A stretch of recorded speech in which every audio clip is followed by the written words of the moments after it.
It's very important part. It can come as a long answer question also and short answer and an MCQ also. One-liners.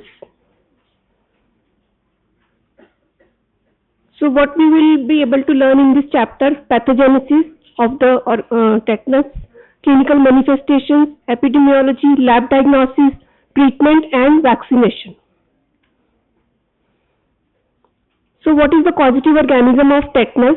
Clostridium tetani. Okay. As such, the question is, causative organism of tetanus is Clostridium tetani.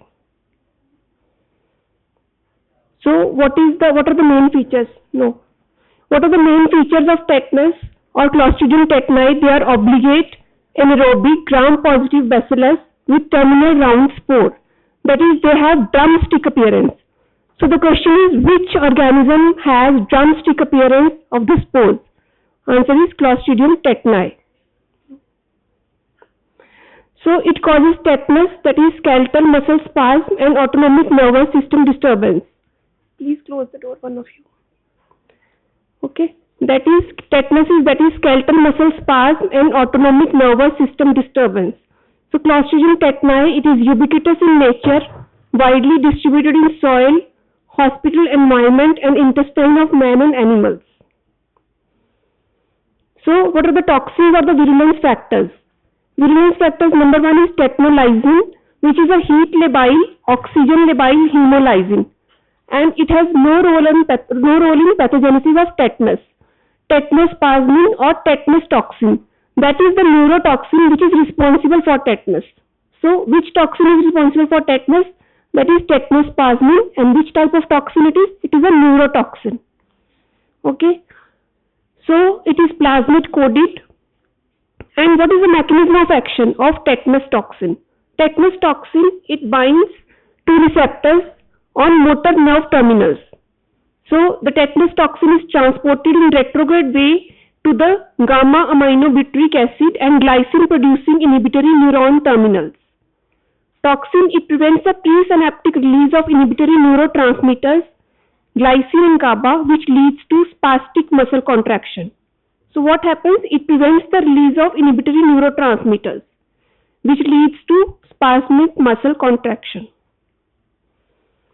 What is the mode of transmission of tetanus? Very important. Tetanus bacilli, they enter through injury, that is superficial abrasion, punctured wounds, road traffic accidents. So whenever there is a case of road traffic accident, first of all we inquire about the tetanus immunization. If the person is immunized, it's okay. Otherwise, the patient or the person is to be immunized for tetanus. Okay. So if the surgery is done without proper aseptic measures are not taken during surgery, so there is chance of transmission of tetanus. Then in case of neonates following abortion or delivery due to unhygienic practices. Then in case of otitis media, it can cause autogenic tetanus. There is no person-to-person spread in case of tetanus. So the incubation period is 6 to 10 days. Shorter the incubation period, poor is the prognosis. So which muscles are affected first? Muscles of the face and jaw. They are affected first, and the first symptom is trismus or lockjaw. That is muscle pain and stiffness, back pain, then difficulty in swallowing. In case of neonates, there is difficulty in feeding. These are the first symptoms, trismus or lockjaw. So other clinical manifestations: as the disease progresses, painful muscle spasm develops. If it is localized, it may involve the affected limb, and if it is generalized, it may lead to descending spastic paralysis. Hands, feet are spared. Deep tendon reflexes, they are exaggerated. Then in autonomic disturbances, due to low or high blood pressure, tachycardia, sweating, increased tracheal secretions, and it may lead to respiratory failure or acute renal failure. Then what are the complications? Number one is rhesus sardonicus. It's important. You can be asked what is rhesus sardonicus or in which disease it is caused. So it is abnormal sustained spasm of the facial muscles that appears to produce grinning. Okay, you can see in the picture also. abnormal spasm of the facial muscles. Then opisthotonous position, abnormal posture of the body, which occurs due to generalized spastic contraction of the extensor muscles. Respiratory muscle spasm may occur. Then epidemiology, it is most common in developing countries, including India, because of warm climate, rural area with fertile soil, unhygienic surgeries or deliveries. Incidence is decreasing due to widespread immunization of infants and pregnant mothers. Then laboratory diagnosis, treatment, it is started immediately based on the clinical diagnosis. Sample of the specimen taken is, number 1, excised tissue bits from the necrotic depths of wounds. If the patient is having injury or the road traffic accident, then we take the sample of the tissue bits from the wound itself. Then in gram staining, what we will observe, observe that there are gram-positive bacilli with terminal and round spores. You can see in the picture also diagram, terminal round spores, and hence the drumstick appearance. Name is drumstick appearance. So microscopy alone is unreliable as it cannot distinguish Clostridium tetani morphologically from non-pathogenic Clostridia like Clostridium tetramorphum and sphenoides. So this is presumptive in gram staining, presumptive diagnosis.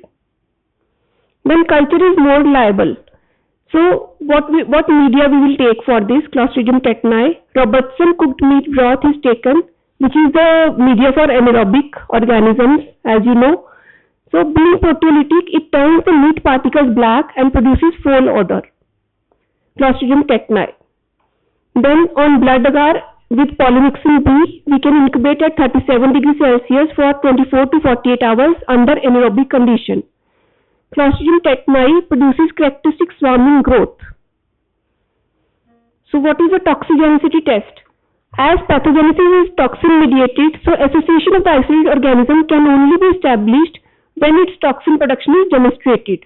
So toxin assay can be performed by in vivo mouse inoculation test on the specimens like serum and urine. So what is the treatment of tetanus? Number 1 is passive immunization, that is tetanus immunoglobulin. So treatment of choice is human tetanus immunoglobulin, and ATS is anti-tetanus serum, equine derived, and the dosage is 250 international unit of human tetanus immunoglobulin. And the duration of protection, it may last for 30 days and HTIG 30 days, and the anti-tetanus serum for 7 to 10 days respectively.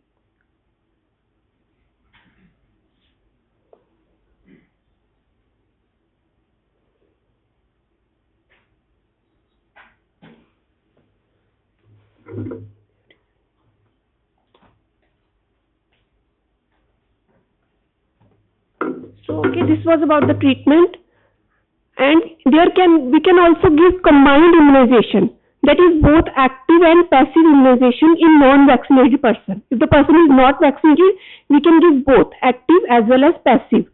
So antibiotics, they play a minor role, they don't play any major role, and they can be useful in early infection before the expression of the toxin, that is less than 6 hours. So to prevent the further release of toxin, and we can give the drug metronidazole, which is the drug of choice. Dose is 400 milligram or 500 milligram IV every 6 hourly for 7 days. We can give penicillin also alternatively. Then other measures, number 1 is symptomatic treatment, 1 is endotracheal intubation. If the patient is severe or critically sick, we can give endotracheal intubation, early tracheostomy is performed. Then antispasmodic can be given like diazepam to eliminate the reflex spasm. Third is beta blockers to control the sympathetic hyperactivity. Then another measure is surgical debridement, and the patient is to be isolated in a separate room. Please call from the, okay. Then what is the vaccine we give? Active immunization. That is, it is very important. You can get a short note on vaccine of tetanus immunization, or it can be asked in Viva also. In the Viva also, the vaccines are kept on the table. You must have seen in first and second semester, and the vaccine there is present, and you can be asked which vaccine it is, or for tetanus, what vaccination is given and what is its schedule. So for tetanus we give tetanus toxoid, that is TT, common name TT, and it is a monovalent vaccine which is prepared by incubating toxin with formalin to toxoid. Okay, and the combined vaccine, name of the combined vaccine, anyone?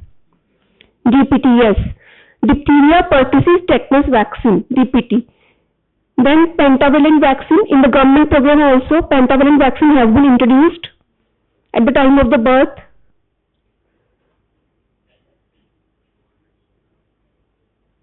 किसी को देखना है कोई बाहर, call दें.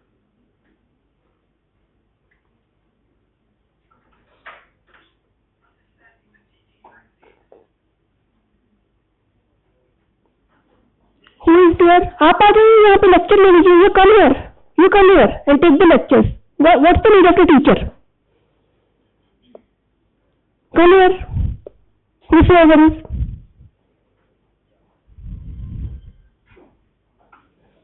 Nobody's there. Okay. Then active immunization, primary immunization of children, that is done through tetanus toxoid, and we can give. Why there is so much noise? What happened? Can't you listen? Whosoever doesn't want to listen, they can go out of the classroom. Go out. If I start asking questions, nobody will be able to answer. The whole class will stand up. In the lecture, you don't want to listen.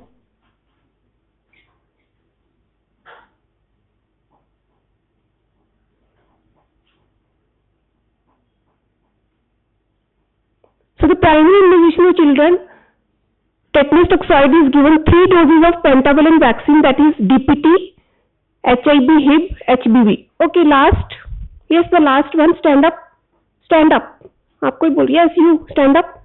What is the HIB? HIB is for what we give. What is HIB? No talking and no whispering. जो बोल रहे हैं उनका question भी होगा अलग. Your turn will also come. At that time you can answer. What is HIB? Next, stand up. Go on standing if you don't know, and just go on standing and answer them. If you know, then answer. Next. What is HIB? Huh? Hemophilus influenza type C भी आएगा साथ में. Type B. तो किस लिए देते हैं? For what disease? हाँ? Loudly, जैसे बात करते हैं ना loudly, वैसे loudly आंसर किया करें. क्या करता है इन्फ्लुएंजा? क्या करता है? कौन सी डिजीज रहती है बॉडी में? I think within 2 months you are having your exams. Final exam कब है? PUC कब है? दिसंबर?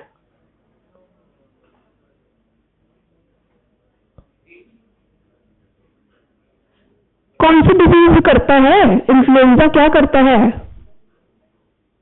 इन्फ्लुएंजा से तो बचाते हैं हम, लेकिन क्यों बचाते हैं? कुछ तो करता होगा ना डिजीज बॉडी में. तो क्या डिजीज करता है वो? नेक्स्ट, आप बैठ जाए. हाँ जी, बताइए क्या हुआ? नेक्स्ट. यूट्यूब पे नहीं देखा? अभी नहीं पता चल रहा यूट्यूब खोल के? आंसर नहीं मिल रहा? Next. Next. Go on telling yourself. I will not ask again and again. Meningitis और हाँ, और कौन सी एज ग्रुप में करता है? Yes, sit down. Okay. So 3 doses of pentavalent vaccine. What is pentavalent vaccine? This can be asked. Number 1 is DPT. In these 3, diphtheria, pertussis, tetanus. 4th is HIB, that is Haemophilus influenza. 5th is HBV. HBV is for next. Next, stand up. Next row. Yes. Yes. HBV किस लिए vaccine use करते हैं? क्या है HBV का मतलब? Vaccination पे तो बहुत लेक्चर हो चुके हैं. What is HBV? Next, go on standing yourself. अपने आप नेक्स्ट होते जाए, मैं बोलूंगी नहीं. आता है तो बोलिए, नहीं आता तो खड़े हो जाइए. Next. Hepatitis B virus. Okay, what is the schedule? Okay, sit down. So HBV is for hepatitis B virus, and the schedule is 6 weeks, 10 weeks, and 14 weeks of birth. And then the 2 booster doses of DPT, they are given at 16 to 24 weeks.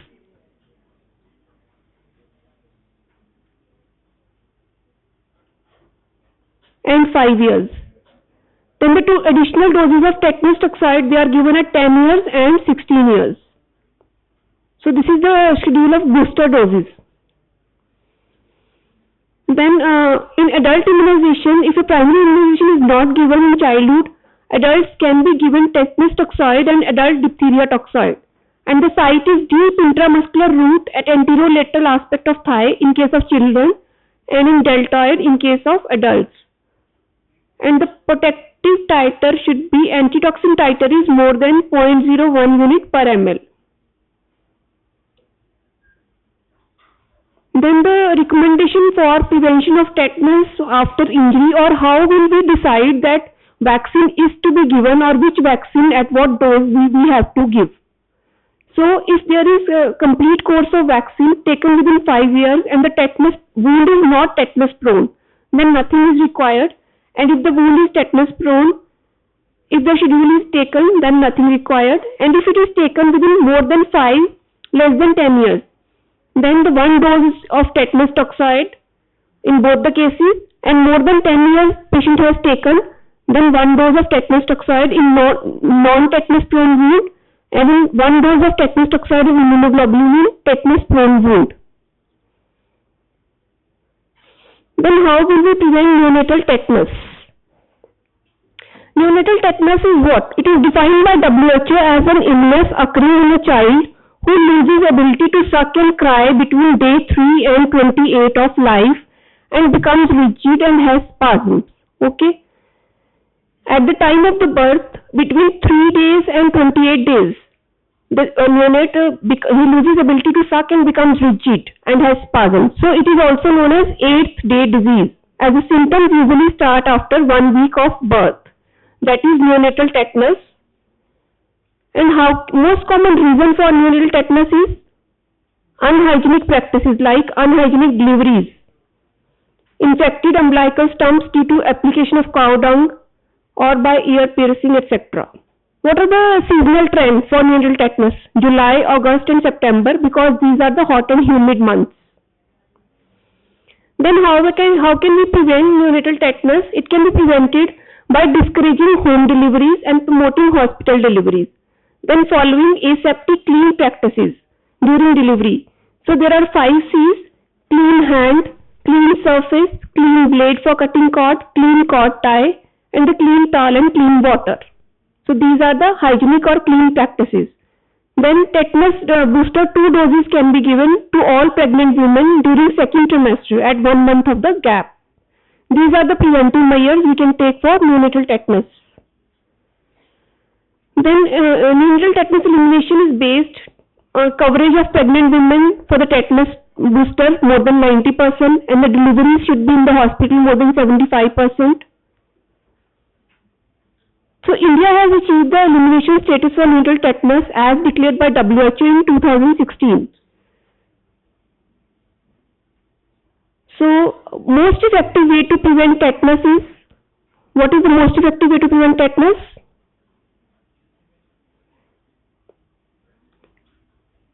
Hygienic practices and clean hospital deliveries. Spore with drumstick appearance is produced by, answer is Clostridium tetani. अभी तो पढ़ाया है. So if a 32-year-old male has got clean wound without laceration and he had a booster dose of tetanus toxoid 6 years back, what is the next line of management? Wound is clean and there is no laceration, and booster dose was given 6 years back. So what will we will give, whether we will give single dose of TT or we will give human tetanus immunoglobulin along with TT or with complete course of TT or no immunization. What is your answer? Yes. Yes, single dose.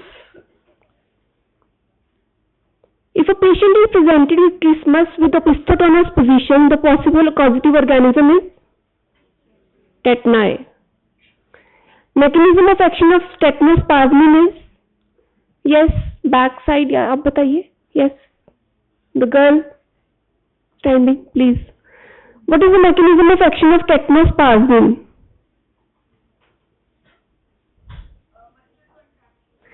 I'll give you the option: inhibition of GABA release, inhibition of cyclic AMP, inactivation of acetylcholine receptors, inhibition of cyclic GMP. What is GABA? हाँ, inhibition of GABA है. What is GABA? हाँ, उसको क्या पूछ रहे हो? बैठ जाओ आप बताओ. हाँ, आप उसको बता रहे हो, मुझे बता दो. क्या फुल फॉर्म क्या है? ठीक है, बैठ जाओ. So 25-year-old boy is presented with deep injury and abrasions on the left shoulder, thigh and leg with immunization status is unknown. What is to be given now? Deep injury and abrasions on the shoulder, thigh and leg and we don't know about the immunization status. Yes, next girl, please stand up. What is to be given now? Question समझ आ गया? Okay. Loudly please. Tetanus का injection. अच्छा, कैसे, कौन सा, कितना? Only tetanus का injection और कुछ नहीं देंगे साथ में? क्या बोलते हैं उसको, टेटनस के इंजेक्शन को? कॉमन क्या है उसका नेम? मैंने इतना एक्सप्लेन किया पूरे. हाँ, तो सिर्फ हम टीटी देंगे और कुछ नहीं देंगे साथ में?